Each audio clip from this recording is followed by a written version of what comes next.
I'm Philip Riordan. I'm the Director of Conservation here at Marwell Wildlife. So, what kind of conservation goes on at Marwell? Well, we run programs. So historically we've run work in North Africa on a range of species of antelope, which includes sort of reintroductions of species from extinction that come from the zoos, and then we put them back into the wild. We also work in East Africa, particularly in Kenya, on the Grevy's zebra, which is a critically endangered species of zebra that is highly adapted to sort of arid environments. And then more recently, since I joined about 7 or 8 years ago, I brought my sort of work that I've been doing with snow leopards to Marwell, and we've been now working with partners initially in China, but now in Kazakhstan and Bhutan. And as well, we sort of work with a range of partners on projects that are looking to improve the work we do, for example using technologies, and so I do a lot of work with UAVs, drones, to use the vernacular. How do you use drones to sort of optimise that work? Well, so it's through a PhD program with the University of Southampton.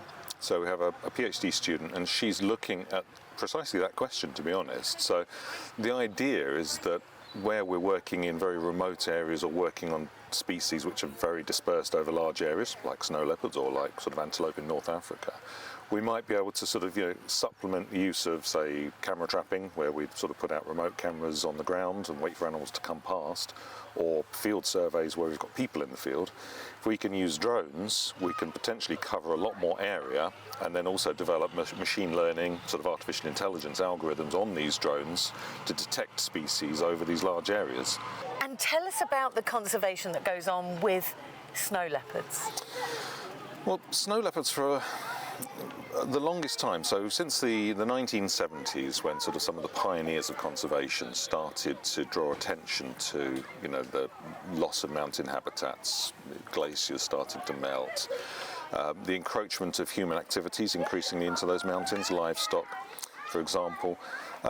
Snow leopards were then sort of raised as one of the sort of emblematic species of those sort of the mountains in Central Asia. But very little was known about them because it's a difficult area to work. You're working at high elevation. It's very cold, typically. And these animals are very widely dispersed across those landscapes. So to try and get an understanding of, well, how many are there, where are they, how are they living, how do they meet, who's breeding with whom, for example, those sort of basic biological questions, is a major logistical challenge. And so it wasn't really until we started getting sort of technologies like camera traps, where we could put remote cameras out, and the cost of those units came down to a level where it was reasonable to sort of have a number of them scattered over a sort of largish area, that we started to actually get much more information about this species. What's Marwell's involvement in snow leopard conservation? What do you do here? What do you do out there? So principally we work with local partners. So as a UK-based zoo, we have to understand that what we bring to any conservation program around the world is the benefit of the experience and the sort of skills that we can sort of provide, but it's really then sort of helping local partners to develop their own conservation programs. And so, for example, in Kazakhstan, working with the Institute of Zoology, which is a government institute, as well as a local NGO, Wildlife Without Borders, they are looking sort of how they protect snow leopards on the very edge of the species range. So Kazakhstan is the point at which the mountains of Central Asia finishes, and you then go out into the vast steppe grasslands of Central Asia. And on those edges, that's really a sort of a sentinel point where if we're losing snow leopards, then they might be lost at those edges first. Why are we losing them? And how are we losing them? Well, there's a complex relationship that snow leopards have with people and livestock. And obviously, sort of, as a big cat, there's always a tendency for some animals to take livestock. Now, snow leopards are not tigers. They're not necessarily dangerous for people directly, but they do present that economic challenge in sort of where people are trying to farm livestock. There will be some snow leopards which might take them. They don't take that many compared to, say, wolf, which will take more. But where they do, then obviously those sort of, the attitudes of those communities is understandably not sort of, always positive towards snow leopards. And so working with those communities to sort of engage is a big part of the work. And there's also then the encroachment of people further into the mountains now. So if I was talking to you 20 years ago, I would have absolutely categorically said people do not go beyond 4,500 metres in these mountains, particularly in the sort of south of the range.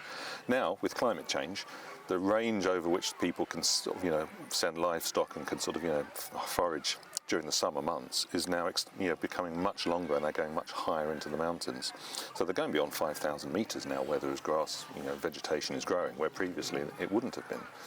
So that's sort of constricting the range of snow leopards even more. Snow leopards are sort of most closely related to tigers, and from a conservation perspective, they are sort of a unique evolutionary step that requires us to sort of understand more about them in the wild, but also to sort of engage people with them, because they are emblematic of the mountains of Central Asia. They get variously sort of mythologized as sort of being the ghosts of the mountains, and they are famously difficult to see in the wild. And so the opportunities for people to come here at Marwell and see the 2 snow leopards that we have in our collection is one that sort of is very precious, because they are beautiful animals, with their long tails, their thick fur, all of which are adaptations to that sort of harsh life in those cold mountains. And people can sort of see that up close. How important is Marwell's conservation work? Well, I'm tempted to say it's invaluable and vital, of course, and I would.